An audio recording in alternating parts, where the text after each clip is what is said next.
doing the recording with everyone. We'll be sending out in YouTube URL. Please mute your phones when you're not speaking, and we'll take questions, all of them at the end. So please keep your questions, but feel free to put your questions on the chat, and we'll be monitoring the chat and replying it as it comes. But oral questions we'll take at the end.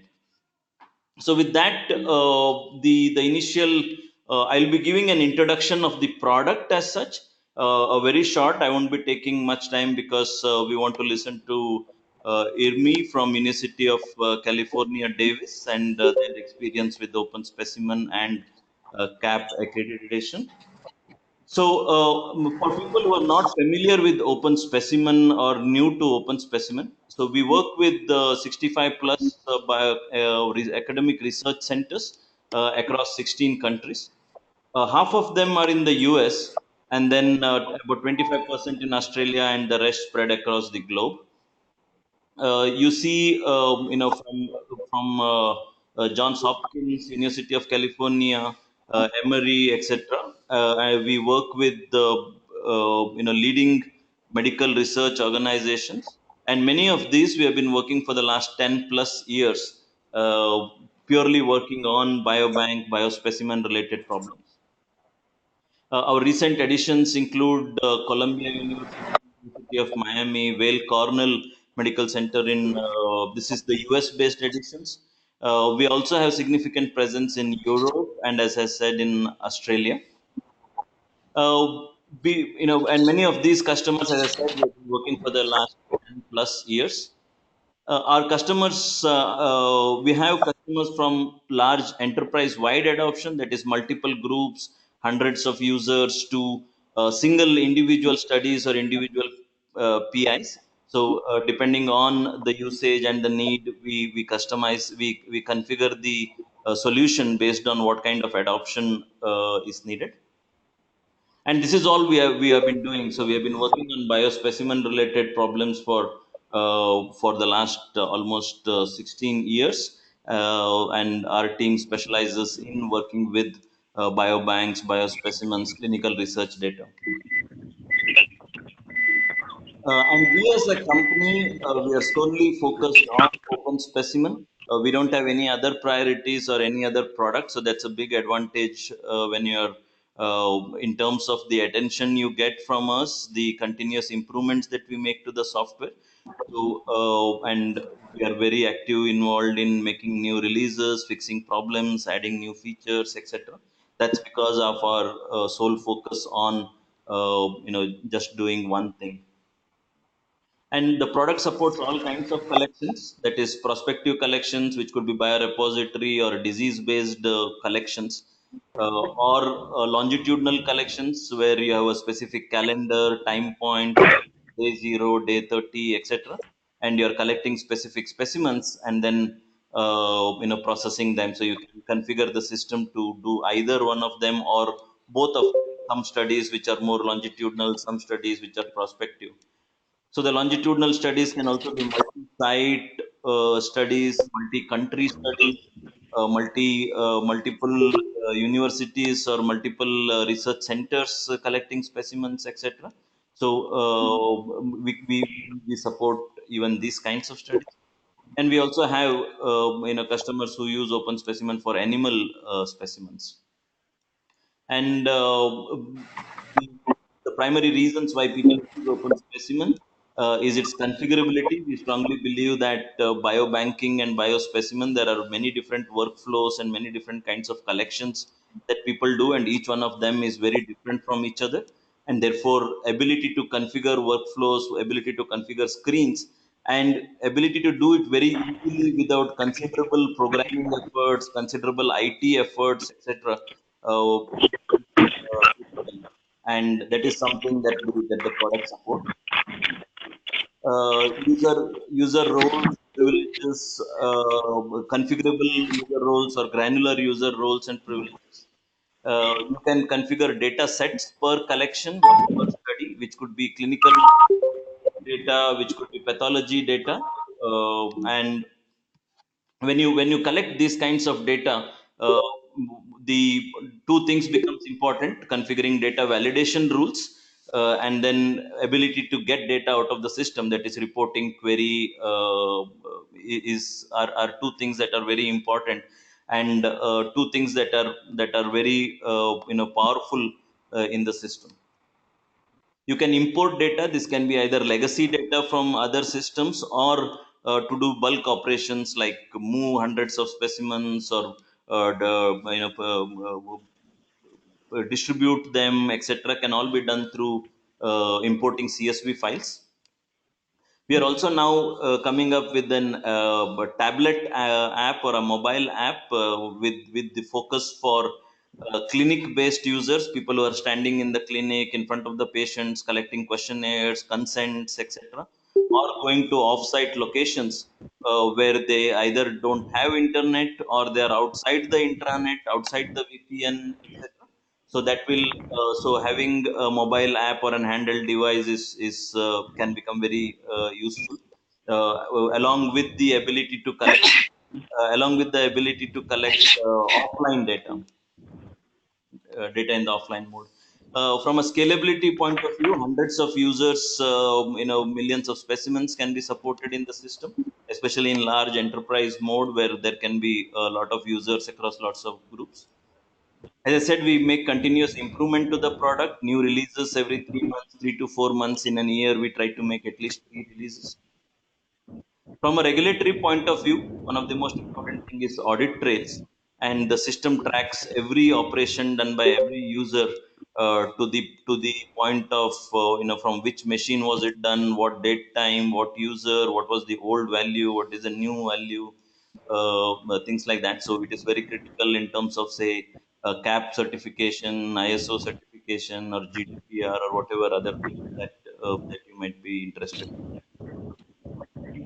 Technically, the system supports REST APIs, and 100% of the operations are REST API enabled. That is, anything and everything that you see through the web interface can also be done through an API, and that is very useful when you're trying to integrate it with other applications or other instruments. And the APIs are well documented and available on our portal. Just to give a flavor of integrations, we already have plugins that do RedCap integration, Open Clinica integration, Epic, Copath, Cerner, and things like that. And also we have done a lot of in-house custom integration with custom databases that our customers have, as well as automated robotics freezers, automated blood processing machines, and obviously barcode printing, or different printers. I talked about the tablet app, so this just covers the same thing. Right now, it is mainly aimed at clinic staff. Later, we are also going to add features for the lab staff who are processing the specimens and creating aliquots, etc. It works without internet, useful for off-site collections, and intranet, or intranet. That is, if the system is within your intranet and you are outside the VPN, also it is useful, even though the tablet still has access to the internet. And you can configure the mobile app per study to have different screens and different data collection fields. I'll skip over the red cap for now, but in terms of how to evaluate open specimen, we are happy to do online demos. You just need to send us an email from our portal, and we'll from our website, and we'll be happy to schedule an online demo for you. We also have a demo server, which is kind of a sandbox, or a training server, or a test server, evaluation server, which we can configure it for your specific workflows, or where your specific collection needs, and thereby you can actually see how the system works for your local needs. We are happy to provide you references to talk to, if depending on which country you are from, etc. We can give you local references. And these two portals you can go to get online material about open specimen. The first one is a user manual, and all documentation is available there. The second one is more of a question and answer forums, where different users from all over the world use it to ask questions about open specimen. And you are welcome to email us for any more information. So that's about a quick introduction that I wanted to give. So, Irmi, now you can take over. You're already the presenter, so you can just start presenting. Okay, thank you, Three. Yeah, I'm Jimmy Feldman. I'm managing the UC Pathology Biorepository at UC Davis here in Sacramento, California. I'm going to talk today about two items. One is how we use OpenSpecimen at UC Davis, and the other one is how we have accreditation.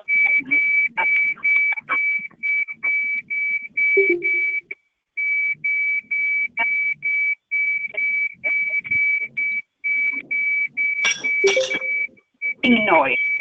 Yeah, there's a lot of background noise. I'm trying to mute others, but until then, can people mute yourself? For some reason, I'm not able to mute everyone. That seems a little bit better. You can continue. Okay, so we use OpenSpecimen in all the usual ways as indicated. We have collection protocols.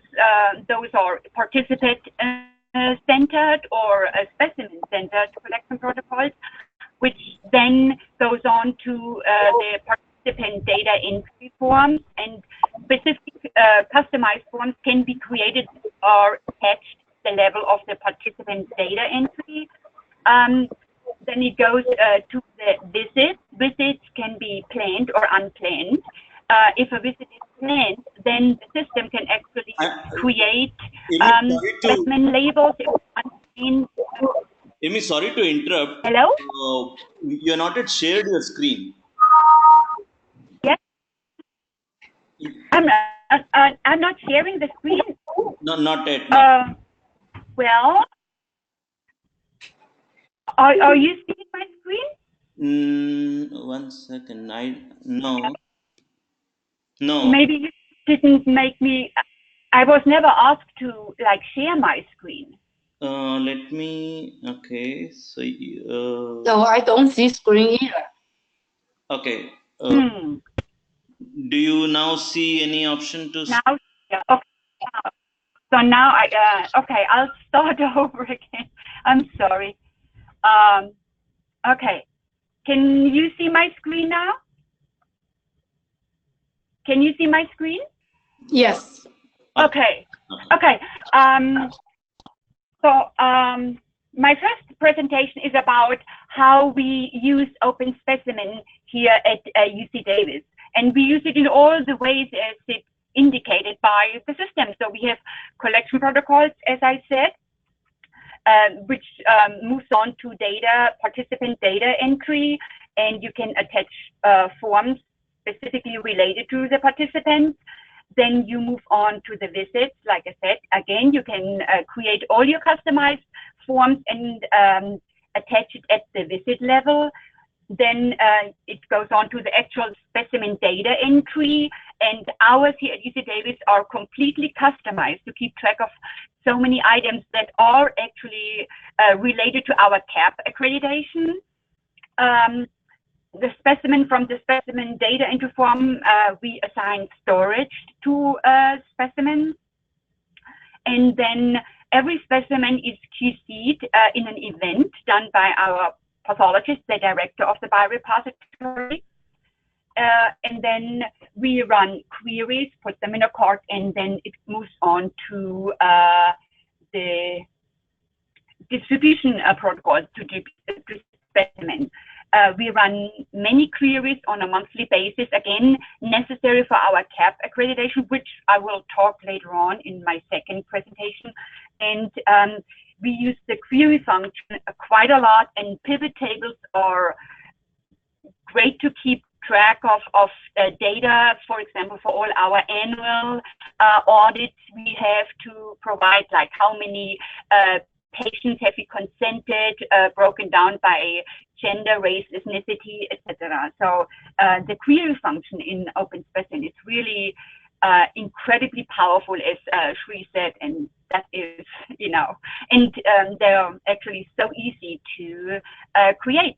So usage, we have currently 35 active collection protocols. We have 7 active users. We have participant-centered CPs collection protocols, specimen-centered, like TMA tracking, tissue microarray tracking, or what we also do here is tracking of training, and I'm going to talk about it further down. As you can see, we are a fairly small biorepository. So in addition to all the usage of, tracking of participants and tracking of specimens, we also have created collection protocols that track researchers' contact list. Or we track, all personnel allowed to consent for the biorepository. They need to have a city training, which is necessary for all personnel, involved in human subject research. So we keep track of city training of all. We have about 150 people on our pre-op collection protocol, and keeping track of their expiration dates. That is quite challenging, but now we are doing it through OpenSpecimen, which makes it, quite easy. We also track biorepository personnel training that's necessary. I will talk about this later on. We created a collection protocol, so to speak, for the tissue sites we are currently collecting or not collecting. For specimens that are dispersed to non-UC Davis researchers, we need a material transfer agreement, so we are tracking those in OpenSpecimen as well. Researchers requesting specimens from us need to complete that research plan evaluation form, which will then be forwarded to our utilization committee, and they approve or don't approve a specific request. We keep track of those. So here is an example of our researcher contact list. So we have, this is the query. We created a record for each researcher with the tissue sites collecting the type of specimens, and also contact information, or what kind of transport media they want, and what is the pickup cutoff time, what's the latest they can pick up a specimen, etc. And if we have a case where we want to collect fresh tissue for a researcher, then we can go through our list saying who is interested in fresh lung cancer specimens or kidney cancer specimens or something like that. Again, this is the city training. We keep track of, the activity status and the department and the city, what kind of city training do they have, and expiration date. And on a monthly basis, I run a query, and then I know whose city training, which is only good for 3 years, so whose city training is expiring, and then I can contact those researchers and say, it's time to complete another city training. Repository personnel training, what we do, so like the year of training, each hospital or site might require certain types of training, and we keep track of all training that could be hospital required training or research related training, or like lab safety training, or what other training modules are required for your personnel. This is the tissue sites we are collecting. So I created a record for each of the tissue sites, and then what are we collecting? Collecting yes or no, and the comments like, do we collect all types or only certain types, or do we collect if we have pre-op consent, or what kind of procedures we are collecting from. So this is that. And again, as I said, for our material transfer agreement, we keep track of, addresses and the MTA status, and when was it requested, and when was it approved, etc. Which makes, and again, on a monthly basis, we can queries and have everything nice. We can even put them in a pivot table and recorded that way. And this is how we keep track of the research plan evaluation forms that need to be completed by the researcher if they are requesting specimens from the biorepository. Again, the name, date approved, date requested, what kind of specimen, what type of specimens did they request, and was it a UC Davis or a non-UC Davis researcher? If it's a non-UC Davis researcher, then there should also be like an MTA number for that. And that is my presentation for the OpenSpecimen usage. As she said, you can ask questions at the end. I'm going to go now to my second presentation, which is how we, can everybody see the screen again? Yes, Hello? Yeah, we can. Okay. So this is my second presentation, how we achieved CAP accreditation, which we have now since January 2015. So what is CAP accreditation for biorepository? So before 2012, CAP used to accredit and inspect clinical labs only, but in 2012 they implemented the biorepository accreditation program, and it was designed to improve the quality, and this comes directly from CAP, and consistency of biorepositories.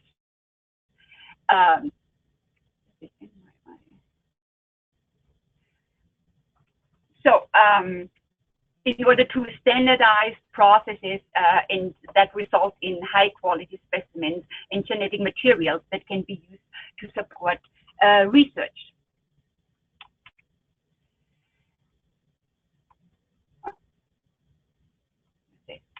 Okay, why get CAP accreditation? So high quality biospecimens are needed to, I'm wondering if I can,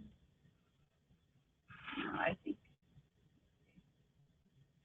sorry, this is in the way. Oh, okay, I'll move it out. Okay, so high quality biospecimens are needed to improve patient outcomes. As a result of unprecedented research in precision medicine, demand for fit-for-purpose biospecimen is growing rapidly.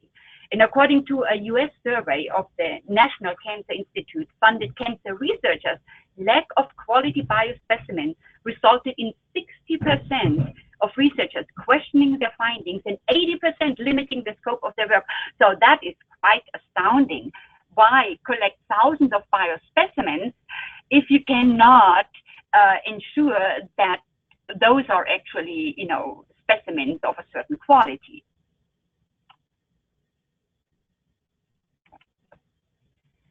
So, biorepository CAP accreditation helps to ensure the appropriate ethical and legal frameworks for use of biospecimens, well-controlled pre-analytic variables.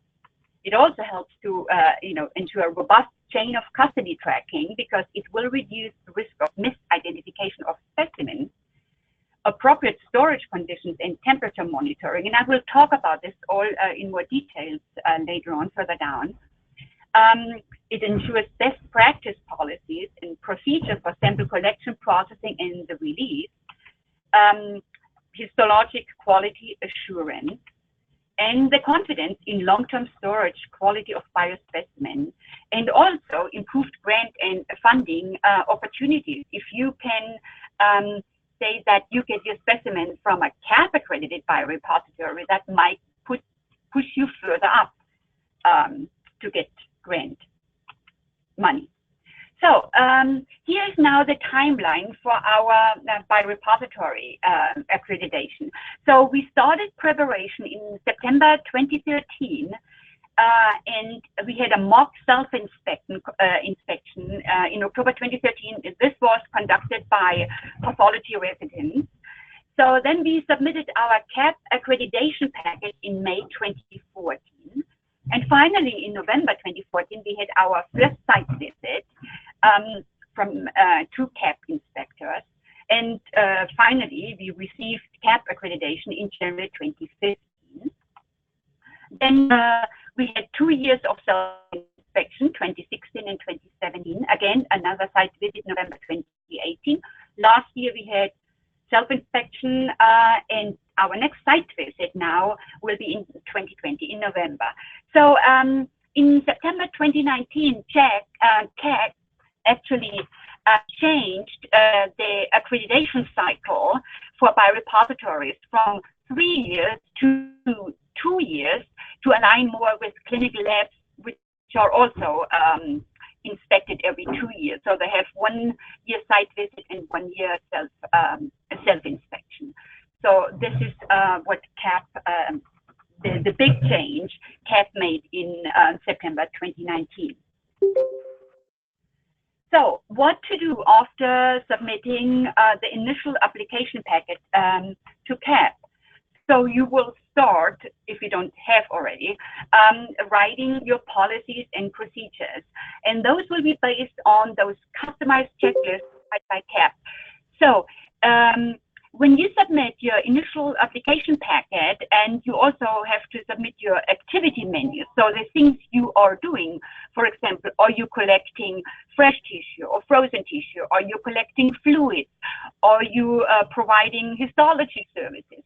And based on this menu, CAP will then create a customized checklist for you. And based on those checklists, you will create then your policies and procedures. You will create an update, the table of content as you write your PMPs, as you go along. Then you will have to create a quality management program with quality indicators, and that will probably be your most important PMP you will have, because the quality management program is incredibly important, and I will talk about this more later on. You will develop a chemical safety plan and follow your institution's guidelines. You will organize quarterly quality meetings, and it's good to start before your first CAP site visit, because then you have something to show when they come. You will have to create personal training modules. You will create customer satisfaction surveys. Ours is done via Monkey survey, but you can use any tool to keep track of customer satisfaction.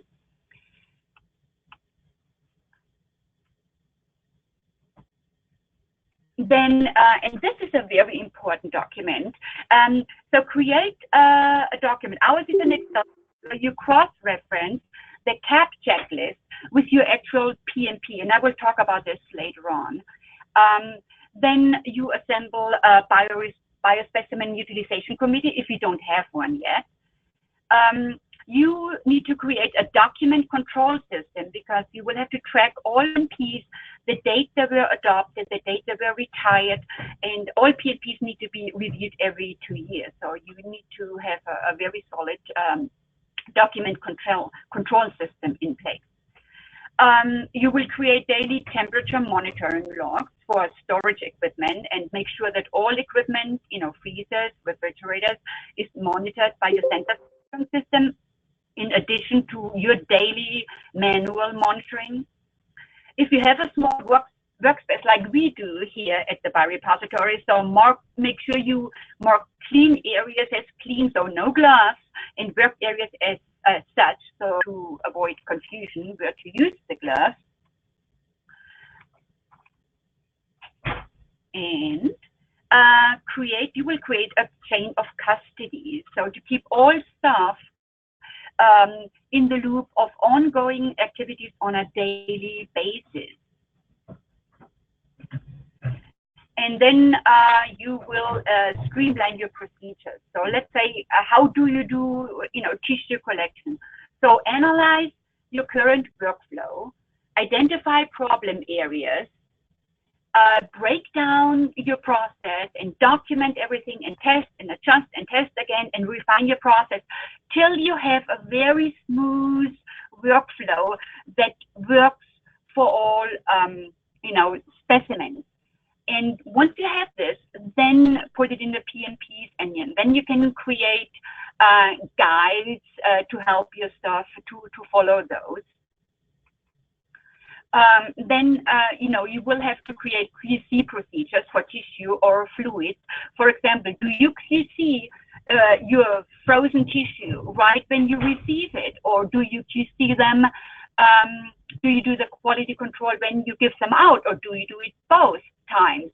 Same thing, for keeping track of pre-analytic variables, like what items are you tracking, like the quality of the blood, or like tissue specimen, like time between receiving it from pathology and time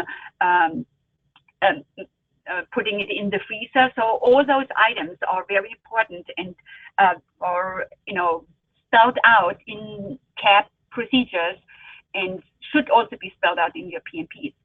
And then post a safety board in your lab with all relevant information, including evacuation roster. So what do you do when there's a fire alarm, for example? And then in addition to the PMPs you will have to create entirely for your biorepository items, I'm sure you will use PMPs from pathology or from the health system or from your institution. So obtain current copies and put them in a binder and make sure you always have the most current version, or you can also indicate in your own PMPs just the link to the hospital PMP or to the pathology PMP. That way you avoid having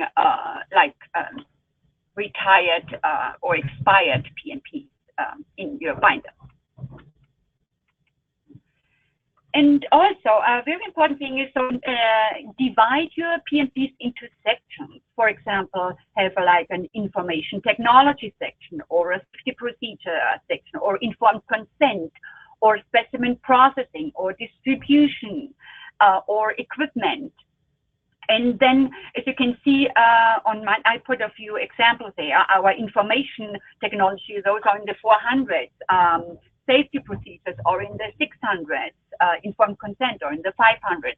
And that way you just add on whenever you have a specific, PMP, and you add it on to the section it actually belongs to. So here are customized CAP checklists. Again, last year in September, CAP changed the number of checklists for biorepositories. We used to have only 2. Repository checklist and the general checklist. But last year again, they added 2 more checklists on for biorepositories to align more with the type of checklist clinical lab is inspected on. So to make sure biorepository specimens are collected, processed, stored as in the same manner as clinical samples, and might potentially be used for clinical care. So here I put a few examples, like under the BOP checklist. There is biospecimen collection and handling, biospecimen processing, inventory, informed consent, research histology. The general checklist has the quality management program, which is really important, personnel, physical facilities, lab safety, information technology, and again, chain of custody. And they're all common lists have, thermometers, research histology. Some items actually overlap with other checklists, like this one overlaps with BAP, instruments and equipment and storage. And then the new one for biorepository is now the director assessment checklist, where it talks about qualifications and general requirements for the biorepository director, and also responsibility and oversight. So I talked about this earlier. This is the cross-reference CAP checklist with your PMP, and I highly recommend that. I put some examples here for BAP. So when the inspector inspects your biorepository, they will bring their 4 checklists, and they will start at the very first item, and then they will say, so where do I find Bob 01600 specimen types submission criteria, for example, the very first one there. Then you need to be able to tell them, oh, this item is addressed in my PMP 205. So since we have now, 4 different checklists, so we created for 4 different Excel sheets, and that really makes an inspection, self-inspection or site visit, go really smoothly, because the inspector, instead of searching through hundreds of items, they will know exactly where to go in your big binders of policies and procedures and find the item in this PNP. So I really highly recommend creating a list like that, or lists like that, since we have 4 checklists now. So when you, here I put an example in, this comes from the BAP checklist.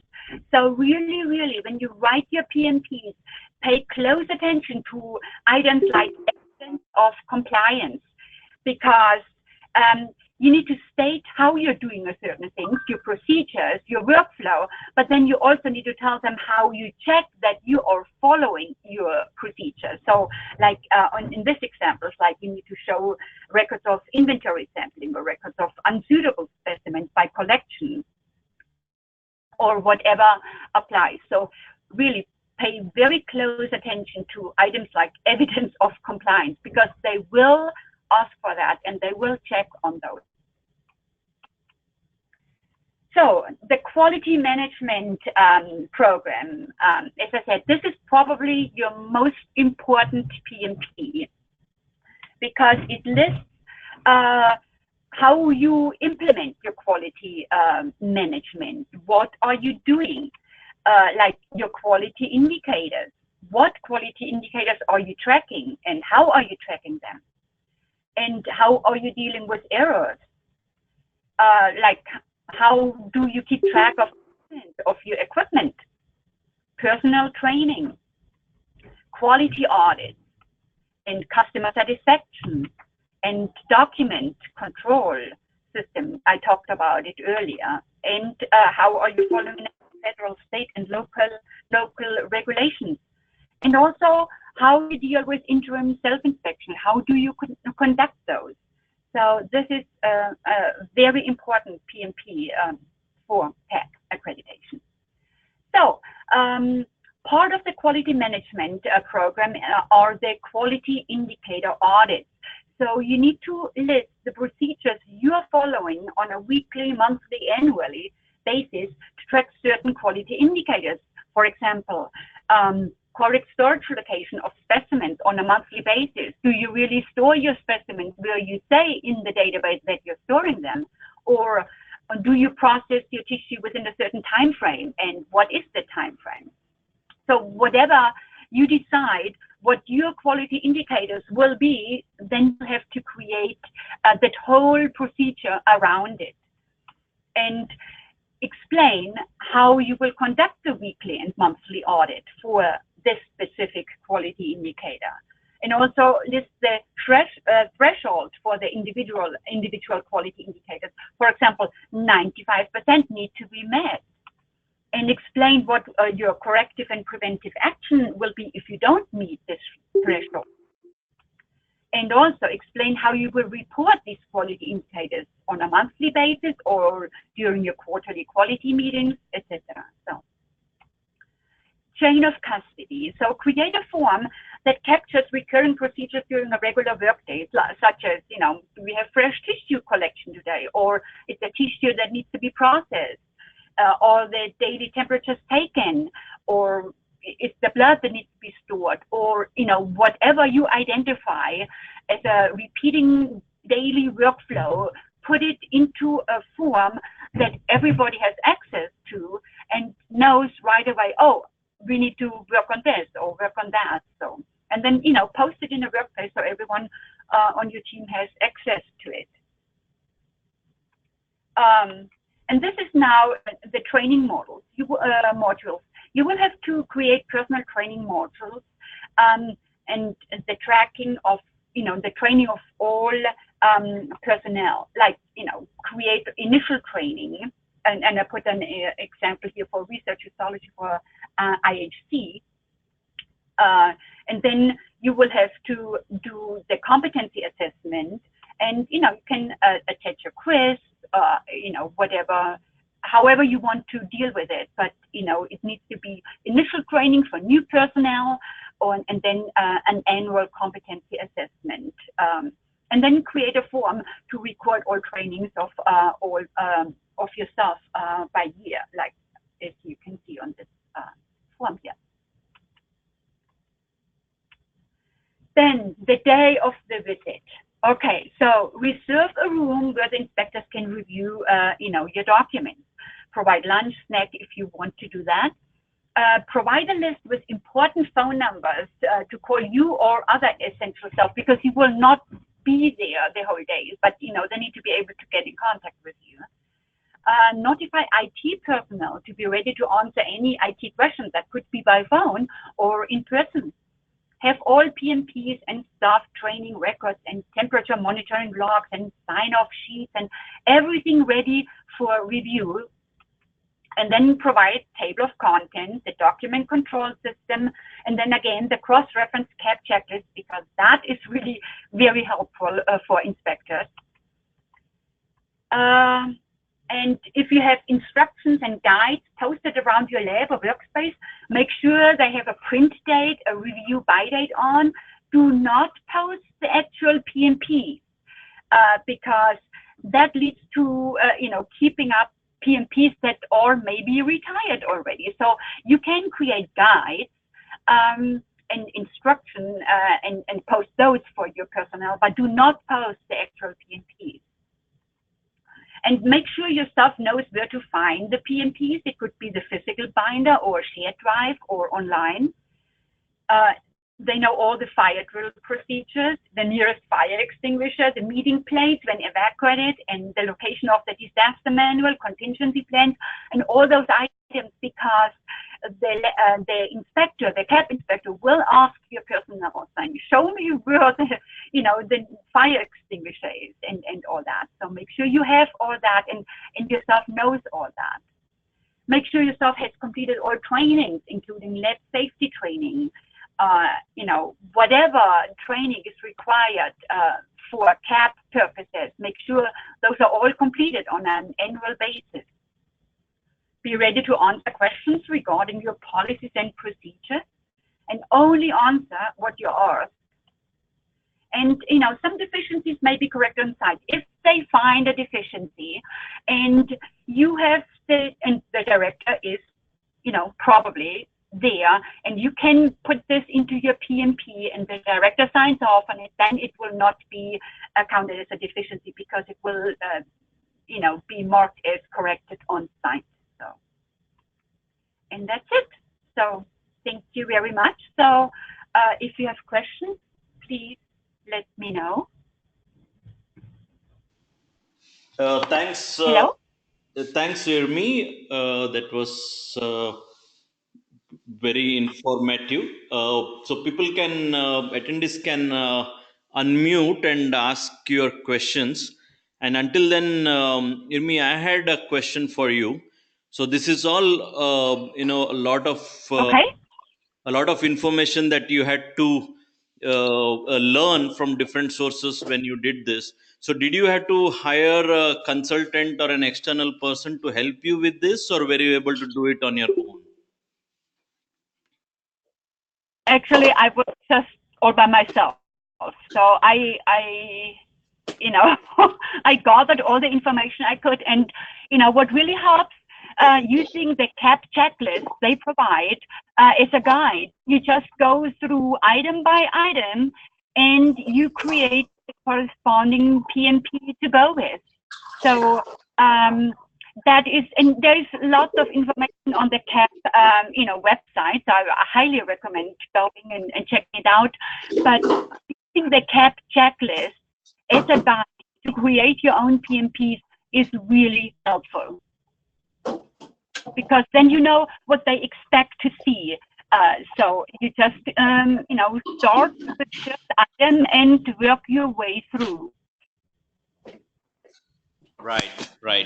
Okay, thank you. And there is Carol C who is asking you to pull up slide 18 again. Carol, did you have a specific question on slide? Please, hello, slide 15, Slide 18. slide 18. Okay, And yes, slide 18. Oh, sorry. Hello? yeah, I can hear you, but I was not sure whether she has a question or just want to see the slide. Okay, so slide 18 is up. Yeah, I can see the slide, but Carol, did you have a question, or anyone else has a question on to Irmi?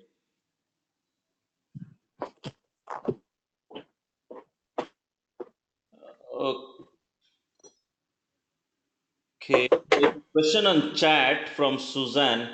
The question is regarding the questionnaire feature. Is there a restricted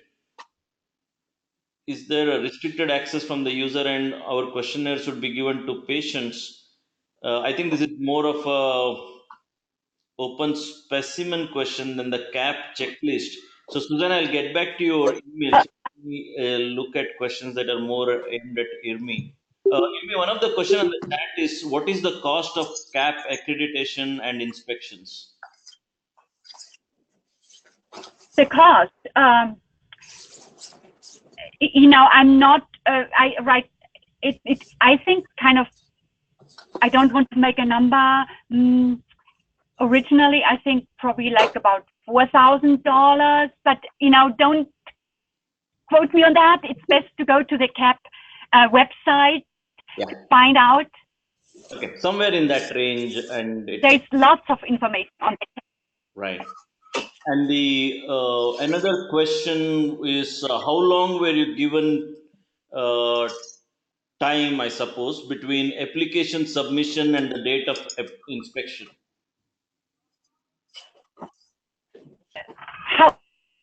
How long? Can you repeat this? I did not understand that. How long between? How much time between the application submission and the day of inspection? Okay, so the application we sent out in my earlier slide, that was May 2014, and then in November 2014, site visit. But I started those starting in September 2013.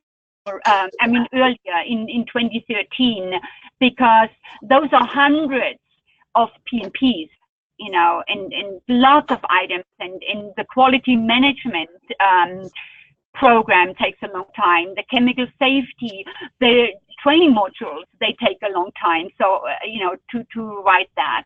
So, the earlier you can, the better. But once you submit the CAP accreditation packet, your first submission, then CAP send you those customized checklists, and those will be really helpful to guide you along, in terms of what items you need to address in your PMPs. So I can, once you know that you want to get CAP accreditation, get all the information together, and it's all on the website, and start writing your PMPs. I'm sure you have, some PMPs, and it can be remodeled and, and adding items to it. So, but yeah, following the CAP checklist, that's probably my first and most important advice, because it really guides you what CAP wants to see. And you just, create PMPs according to all items on this checklist, the customized one. Okay. The next question is from Aaron Bank, and the question is, slide 19 specifies PNPs should not be posted. What does this mean, and why Right. why should they not be posted? Okay, so you have your PMPs maybe online or in a binder. That's one thing where your staff can go and read up on those PMPs. But if you have specific guides like how to process the blood sample, then you can post those. But those need to be marked as guides, and you need to have a print date on it and then a review date. So let's say you print them in July 2019, you need to review by July 2020. So you need to keep track of those and, check. But yes, CAP does not want to see posted, the actual PMP. That's in the binder or that's online, wherever you want to look. But if you need a guide, your staff to follow, then you can post a guide, again, print date and review by date. So that is really important. And the CAP inspectors will look at, they will look around your lab and look for items you post and say, but this is a PMP. Do not post PMPs around your lab. Okay, thank you. Does this answer the question? I hope so. I think if not, they can come back to us. The next question is from Aaron Fouts. The question is: does a standalone biorepository require a named director, or can a qualified manager run the biorepository themselves? No, it needs to be. I mean, you need to have a director. A manager alone cannot be the director. You need to have a director. But again, go on the CAP website. That will give you all the information, all the requirements needed. It does not necessarily have to be a pathologist. You need to have a director, but you could hire a pathologist who does the QC part, for example, if for tissue collections and things like that. So it's not necessary that your director is an actual pathologist, but you need to hire a pathologist who maybe works part-time or agrees to QC and do all the pathology related items for you. But really check out the CAP website. It's incredibly helpful. They have lots of information on the website. Okay, and a follow-up question on that, Aaron just asked is: can a non-PhD or MD be a director? I think, I'm not sure. I think it needs to be a PhD or MD. But again, the CAP website will tell you everything that's it. Okay, so the next one is from Chetna Nayak. When do we expect to get the presentation or the recording? So Chetna will send it to you in the next couple of days. And she also asked when do you get the customized checklist for your biorepository? So you said once you submit the package, they send you a checklist. Is that right? That is correct, right? Because with your initial submission, you will have to complete a menu, an activity menu, and then you will say, check off, yes, blood collection, yes, tissue, yes, frozen, yes, research histology, yes, images, or whatever it is. And based on that checklist, CAP will create a customized checklist for you, just for your biorepository. You will use this customized checklist to create all your PMPs, and that makes it pretty straightforward then, because you can forget all the items that do not apply to you, because you will only concentrate and create PMPs for the items CAP has identified for you, for your biorepository. Okay, that's very interesting. And so how many days do they take to send that checklist after you submit it? Is it weeks? Is it months? Oh, it could be maybe a month or so. I guess it depends, what's the process. They switch up. When we submitted in 2014, then it was more manually. Right now, like the big change last year in September was that they will create your customized checklist online, and you can access it from online and then actually work online. So that's totally new for CAP. At our time in 2014, that was all manually sent out, so yeah, with lots of paperwork involved. They really revamped the whole process last year.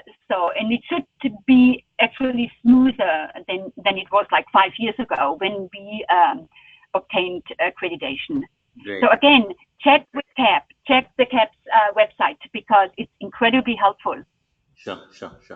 The next question is from Sangeeta Paul, and that's an interesting question. So she's asking, if you is CAP valid even after the biobank is relocated, or do you need to do it all over again if you move your biobank from a... No. Oh, so physically, are you talking about physically relocating? You have a CAP accredited biorepository and move from one city to the next? Yeah. Is that the question? Okay. No, because it goes by biorepository, but clearly you need to notify the CAP, when you move. Also, any changes to the biorepository, that could be location, or there could be a change of director, or a change of activities you're doing. That needs to be reported to CAP, and then they will give you guidelines and tell you what to do. Okay.